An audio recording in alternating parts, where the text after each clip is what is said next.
This is the EXD 1112.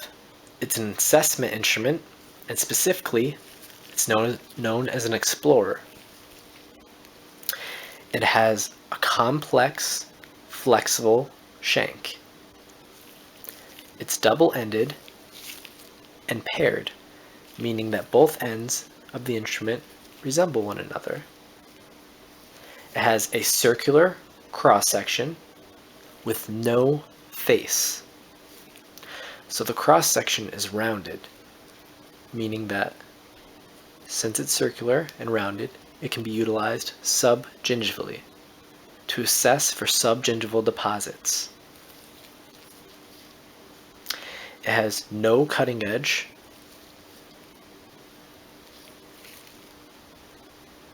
but a tip end. It's utilized anterior and posterior on all supra and subgingival surfaces.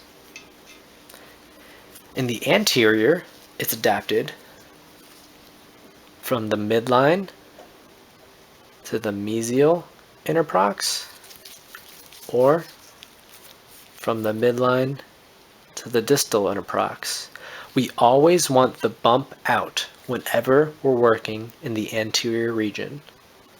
So if we're going this way, we always have the bump out.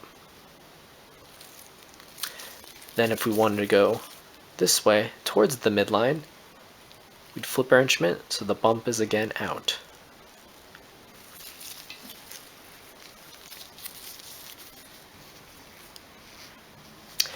In the posterior section of the mouth, we'd start bump out,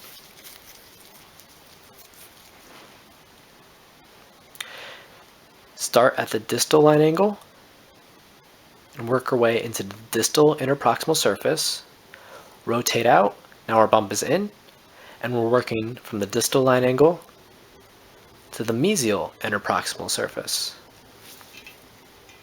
Same adaptation as the SD204. So this is the EXD 1112, used to assess for any calculus or irregularities in the tooth. Always use feather light pressure when using an explorer or assessment instrument. Now we're going to look at it clinically. So the correct working end of the EXD 1112 will be identified in the anterior when the bend in the terminal shank is away from the tooth. The instrument's going to be adapted from midline, terminal shank parallel to the long axis. The leading tip of the instrument should go subgingival first. The instrument should remain subgingival, rotating at your line angle and reaching past the midline of the proximal surface.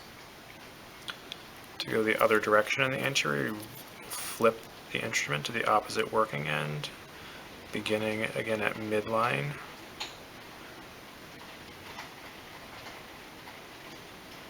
overlapping strokes to the proximal surface.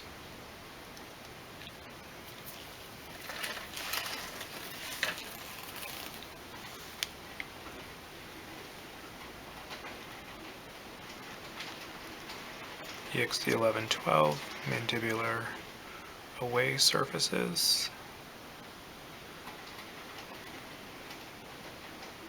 Midline to proximal surface. Seating zone is 12 o'clock for away surfaces. For toward surfaces,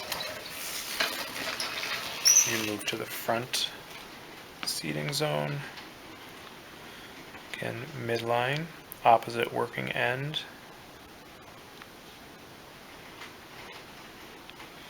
And just ensuring that the terminal shank stays parallel as you rotate around the line angle into the proximal surface.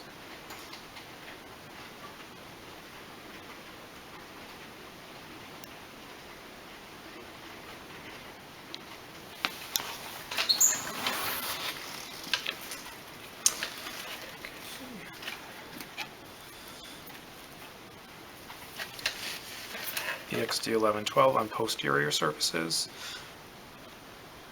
The correct working end will be identified when the terminal shank is parallel with the long axis of the tooth. The last bend in the shank will be away from the tooth surface as you go from distal to distal interproximal, and it will be towards the tooth surface as you go from distal to mesial interproximal. The terminal shank will be parallel both to the distal and the mesial surface. If it hugs or wraps the tooth and is not parallel, you have the incorrect working end. Start distal line angle to distal interproximal. Rotate, keeping the same working end, distal line angle to mesial interproximal.